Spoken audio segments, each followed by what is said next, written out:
Hey everyone, Eric Helms back from 3D Muscle Journey, and I'm here, thank you Omar for having me, to once again talk about learning the hows and whys of topics so that you can become a better student of the sport, practitioner, better reach your fitness goals, or a better trainer depending on what's relevant to you.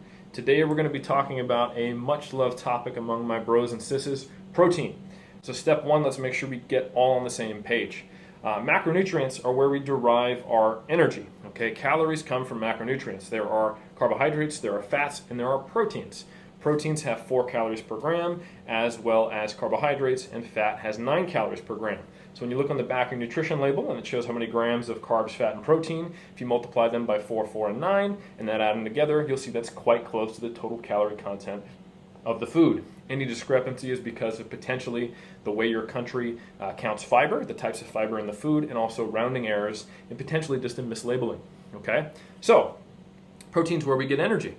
However, the energy we get from protein is not as easily converted into energy. So here's something to think about. Carbohydrates and fats are pretty much directly converted into their constituent substrates that we use for energy. However, protein is built of amino acids. Okay?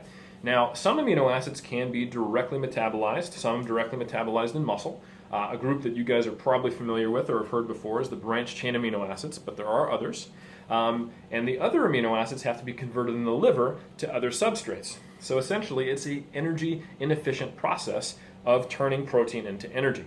For the most part, we think of protein as a building block of our body, which is why us bros and sisses care about it so much. We lift weights to try to stress the muscle so that it grabs the proteins and builds a bigger muscle, more or less. Okay?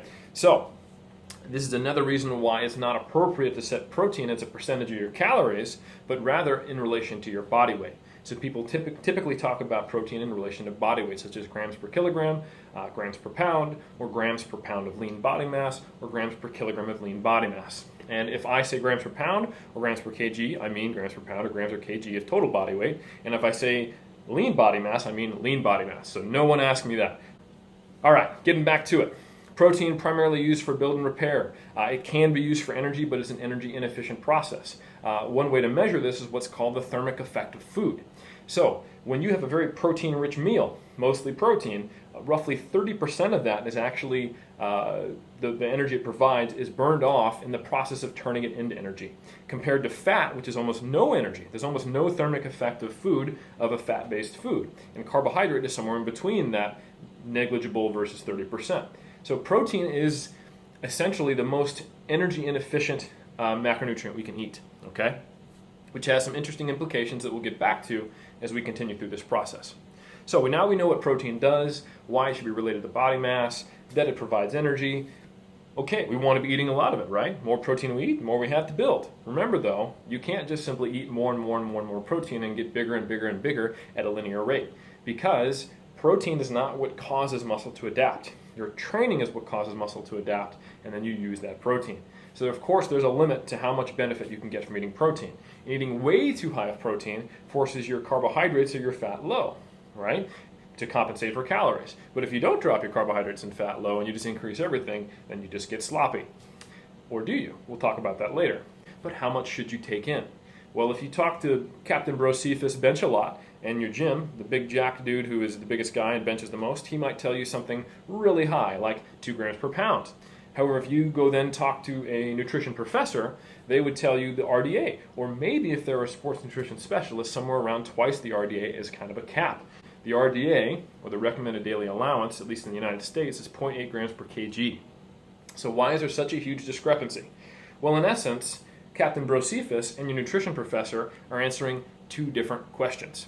All right? The vast majority of nutrition research is out there for health, preventing malnutrition. So organizations like the World Health Organization might sponsor research on what's called nitrogen balance. Okay? So nitrogen is an element that is only found in protein. So we can measure whether or not we are losing body proteins or gaining body proteins or maintaining body proteins by measuring the nitrogen in our foods and the nitrogens we excrete. So the RDAs are the level at which you can maintain nitrogen. Essentially, these are a minimum protein intake for health.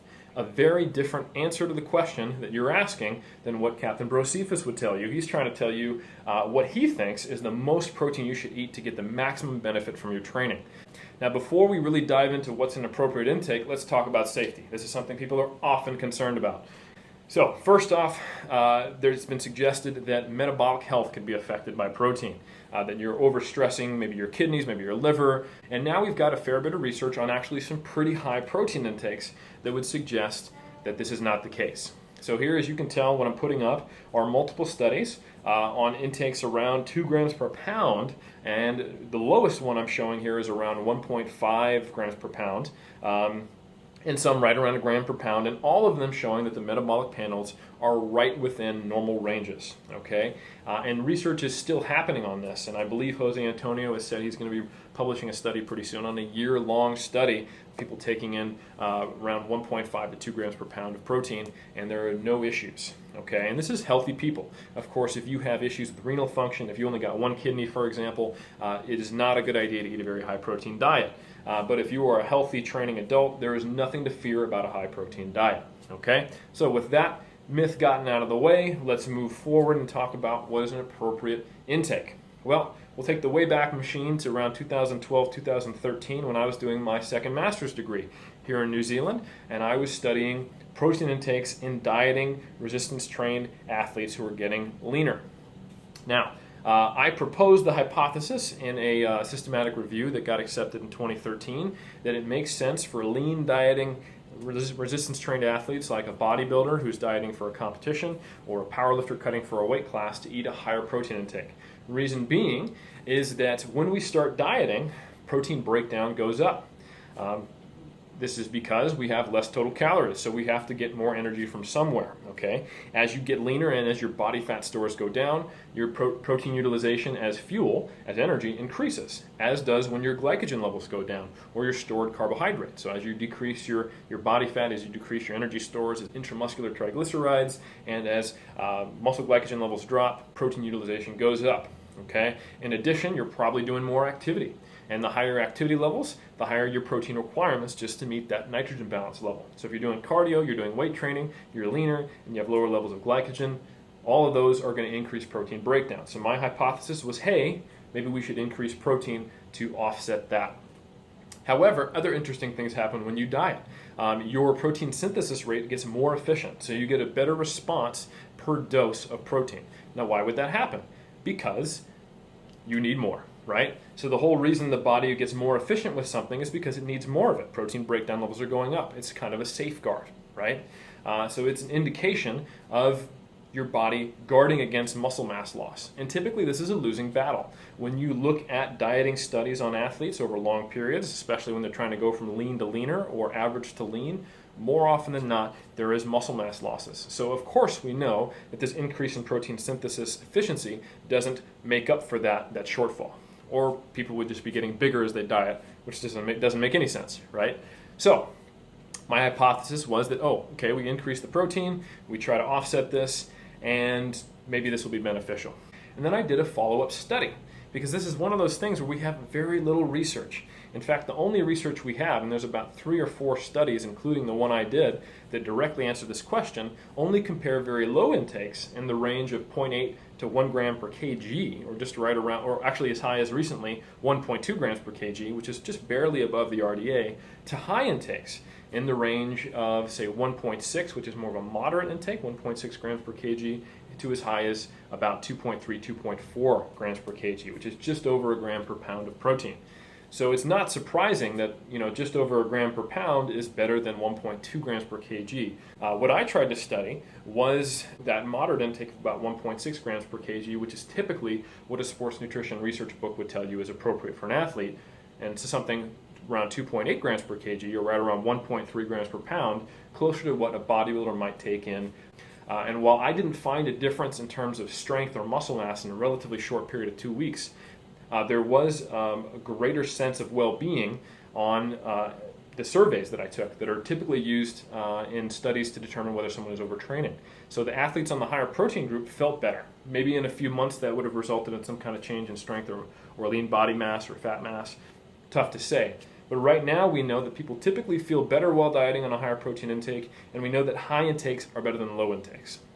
Now that said, in a dieting state, I do think you can go too high. If you're to go so high in protein intake that you're actually forcing carbohydrate and fat levels down, because remember, when you're dieting, you have a calorie budget. That can negatively affect training or physiological function, and now you've got an issue that's more important than just the protein intake you have. So, what's the maximum amount I think you should probably take in? Probably somewhere around 2.8 grams per kg of total body mass, or roughly around 1.3 grams per pound of total body mass. Any higher than that while dieting especially, and you might be forcing carbohydrate and fat too low. Whether you'll get a true benefit in terms of lean body mass retention, tough to say. It certainly won't hurt you, and it may improve your adherence by increasing satiety. And there's a decent amount of research to show that protein, up to a limit, protein does increase satiety and makes you feel better. So there could be a psychological benefit that might turn into a physiological benefit. But nonetheless, there's absolutely no harm in going up to right around that, say, 1.3 grams per pound limit. So now the question is what's the most we can benefit from while we are trying to put on muscle? Well, if you were to take a step back and look at all the studies on outcomes such as strength or muscle mass, most of the time it shows that there's not a benefit to a moderate or a high protein intake compared to one another. However, every once in a while, you will find that a higher protein intake beats out a moderate protein intake. But and in fact, I don't think ever has it been the other way around. So essentially, my tale is one of cautious skepticism, right? If we know that moderate and high protein intakes are most of the time the same, but every once in a while high seems to be better, maybe it's better to err on the high side. So typically my recommendation is to eat at least 0.8 grams per pound of protein, and you can take that a little bit higher. I would say you could actually even go higher than 1.3 grams per pound in the off season, because it certainly won't suppress your carbohydrate and fat levels. But now let's talk about why you might want to go high, or why you might want to go low within that range and kind of just skirt the lower end of what we think is optimal. Now, Jose Antonio has done a series of studies looking at very high protein intakes, right around the range of 1.5 to 2 grams per pound. Interestingly enough, even when increasing calories by adding protein, he found that people were not gaining body weight. Now, why would this be? So, let's go back to that thermic effect of food that I talked about and said we would come back to. Protein, if you add a whole bunch of protein to your diet, it's actually, almost a third of that is being burned off in terms of the thermic effect of food.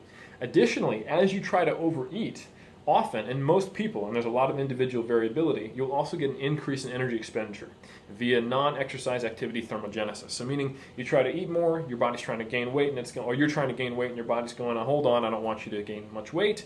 So between NEAT and TEF, the thermic effect of food, a lot of that calorie surplus is offset, okay?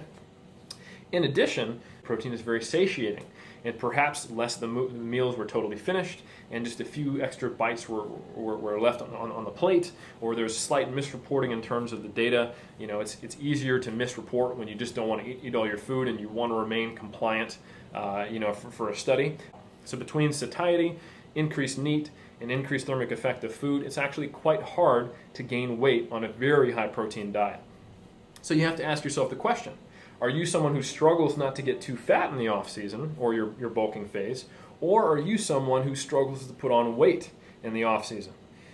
If you are a novice or intermediate and trying to gain weight and you are struggling to do so, it might be smarter to be right around that 0.8 grams per pound or 1.8 grams per kg so that it's easier to get in more food.